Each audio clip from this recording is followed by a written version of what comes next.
Je m'appelle Alexina, je suis coach en loi d'attraction. En fait, j'aide les femmes surtout à manifester en fait leurs désirs dans le monde matériel, dans le fond, dans le monde terrestre.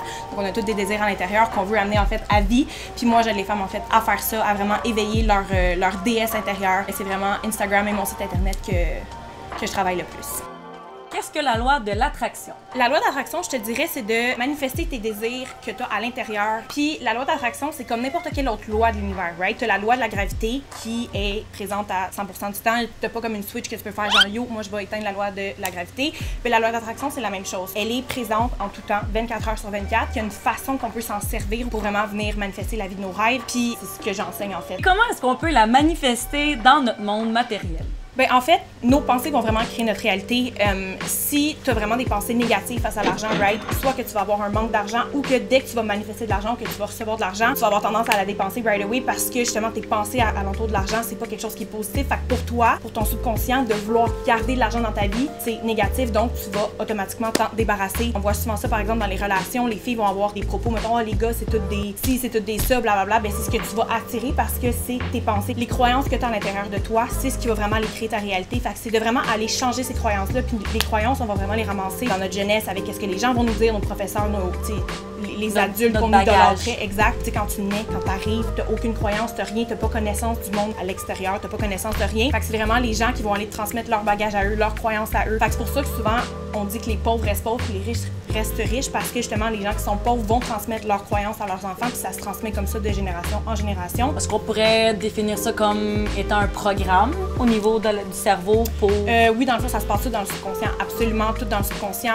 Toutes tes peurs, toutes tes croyances sont cachées là. C'est de vraiment les fouiller dans ces croyances-là pour faire comme « Oh shit, OK, il arrive telle chose dans ma vie à cause de cette croyance-là. Faut que je la déconstruise puis que j'en installe une nouvelle. » À quel moment on peut comprendre que ce qui se passe va dérouter de nos ambitions? Parce que des fois, c'est des choses qui sont floues. Des fois, en tant qu'individu, on sait pas nécessairement ce qu'on veut précisément. Bien, souvent, tu vas le ressentir en dedans. Comme, c'est sûr que si t'as jamais fait de travail sur toi, si t'as jamais fait de développement personnel puis que t'es pas connecté à ton intuition ou quoi que ce soit, c'est sûr que c'est dur de détecter ce moment-là parce que t'es tellement dans ta roue de chaque jour, t'es tellement comme OK, go, je m'en vais à la job, je reviens, je m'en vais au gym, je me couche, je me relève, me ci, me ça, que tu prends pas le temps d'écouter ton intuition, mais c'est ça, la clé, c'est vraiment d'aller développer ton intuition, d'aller développer à travers la méditation, à travers l'écriture guidée, à travers le journaling, pour te connecter à cette intuition-là, puis que quand il y a quelque chose qui arrive, tu le sais. Rester au moment présent. Exact, c'est vraiment ça la clé. Tu sais, maintenant, je le sais quand quelque chose appelle mon âme, puis je le sais quand quelque chose n'appelle pas mon âme. Je ne fais jamais quelque chose que j'ai pas envie de faire parce que je sais que c'est mon intuition, si tu veux, ma goddess intérieure qui me dit yo, on va pas là. Comme tu viens de le dire, tu mentionnes souvent le terme goddess, yes. Déesse intérieure. Éclaire-nous un peu sur ce concept-là. Qu'est-ce que ça veut vraiment dire? En fait, moi, j'adore ça, imager. Notre subconscient fonctionne extrêmement bien avec les images, avec les concepts et tout ça. Puis, dans le fond, on dit tout le temps que tu as comme ton toi supérieur, tu as comme quelque chose en dedans qui est plus gros que toi ou ton higher self qu'on dit en anglais. Mais moi, j'ai juste décidé de l'appeler ma goddess intérieure. Tu vois une goddess comme une femme genre forte, brillante, confiante. Fait que c'est vraiment pour cette raison-là en fait que j'ai utilisé goddess parce que c'est ça que ça représente. Puis on a toute une goddess à l'intérieur de nous. Puis souvent, ce qu'on fait, c'est qu'on va vraiment comme la refouler, ouais. Exact. Puis on va pas la laisser sortir en fait. Qu'est-ce qui se passe avec les gars? Comme on travaille sur les femmes, mais les hommes aussi, il faut pas les oublier. Je veux dire, la loi d'attraction fonctionne pour tout le monde, right? C'est juste que, personnellement, je suis plus à l'aise à travailler avec les femmes. Qu'est-ce qui fait qu'une femme est différente vraiment d'un homme concernant cet univers-là, peut-être? Ben, c'est pas cet univers-là en tant que tel, c'est juste que j'ai décidé, dans le fond, de travailler avec les femmes, mais souvent, tu sais, comme les femmes dans la société, on se fait dire qu'on est la femme, on est la maman, on devient attaché à un label. Un standard exact, de la société. Un standard exact, puis, tu sais, comme les femmes, c'est reconnu comme quoi que, tu sais, on est payé moins cher, on est une maman, on est une sœur, avant d'être nous, avant d'être une femme. Juste de réveiller les femmes là-dedans. C'est ça mon but, dans le fond. C'est bon, j'aime ça. Tu parles aussi du shadow work.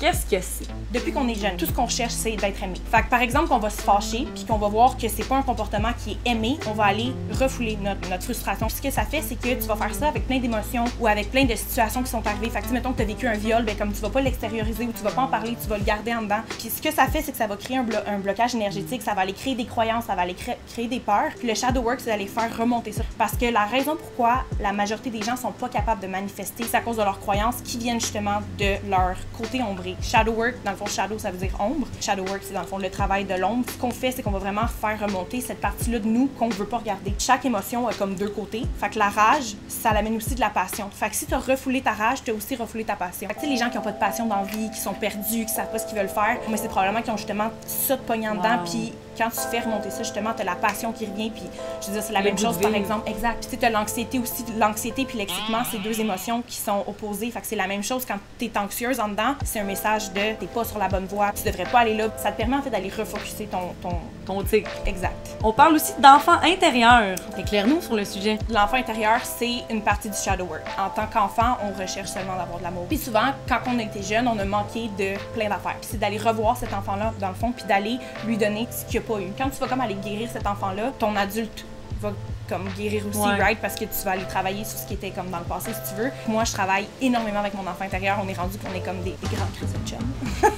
J'y écris en méditation, je vais l'avoir beaucoup aussi, je vais y parler, des fois, je pose des questions, je suis comme, OK, qu'est-ce que tu veux faire aujourd'hui? On a besoin de ce côté-là des enfants, puis on a perdu ce côté-là aussi de plus comme jouer, d'aller faire des choses qu'on aime. Aller chercher l'innocence aussi. Exact. On conclut avec ton projet qui est Affirme ton succès, que tu travailles depuis la COVID. En ce moment, tu viens tout juste de le sortir.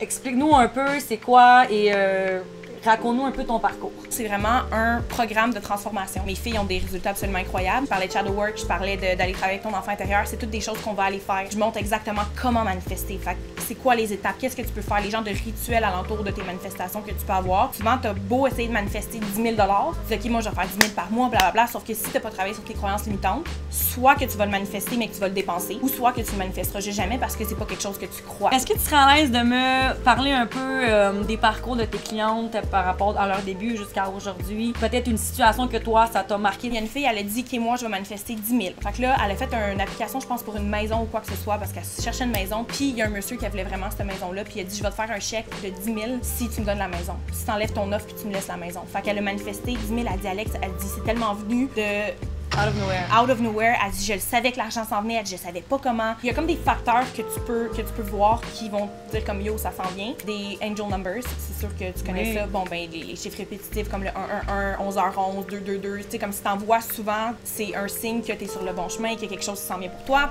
Ça peut être aussi le fait que tu t'en fous que ça l'arrive ou pas. Laisse la guidance Exact. vers son chemin. C'est vraiment de laisser aller. Parce que souvent, les gens sont trop attachés. Ils m'ont 10 000, je le veux, puis là, ils vont penser à chaque jour, puis ils vont visualiser. Mais à un moment donné, c'est de laisser aller parce que si t'es trop attaché, ce que ça fait, c'est que ça crée un sentiment de manque. Ça fait en sorte que t'es pas capable de l'attirer parce que t'es comme désespéré de l'avoir. La loi d'attraction, mais la vie en général, en fait, c'est un paradoxe parce que la loi d'attraction, on va te dire, OK, focus sur ce que tu veux, aie des pensées positives, mais laisse aller. Fait que c'est vraiment de trouver le ballon entre les deux. Puis ça m'a pris des années à comme trouver ce ballon-là, puis faire comme, OK, toi, je te veux, mais faut que je laisse aller puis que je sois correct avec comme le fait de l'amour. t'avoir. Ouais, vraiment. Comment exercer cette loi de l'attraction pour la réussite d'un corps sain dans un esprit sain? Ben en fait, comme je t'expliquais tantôt, la loi d'attraction, elle est là 24 heures sur 24. Quand tu réalises qu'elle existe, c'est que tu peux l'utiliser pour absolument tout. J'ai manifesté des yeux plus clairs, j'ai manifesté une meilleure santé, j'ai manifesté de l'argent, j'ai manifesté des gens dans ma vie, j'ai manifesté des opportunités. Je t'ai manifesté toi, je sais pas si tu t'en souviens, je t'avais conté l'histoire, là, je t'ai carrément manifesté dans ma vie sans le savoir. Quand tu comprends que cette loi-là est en application 24 heures sur 24, comme la loi de la gravité, c'est juste de l'utiliser. Ton cerveau ne fait pas la différence entre qu'est-ce qui est réel et qu'est-ce qui est pas réel. Exact. Fait que quand tu prends le temps de visualiser ce que tu veux, que ce soit un changement corporel, que ce soit un changement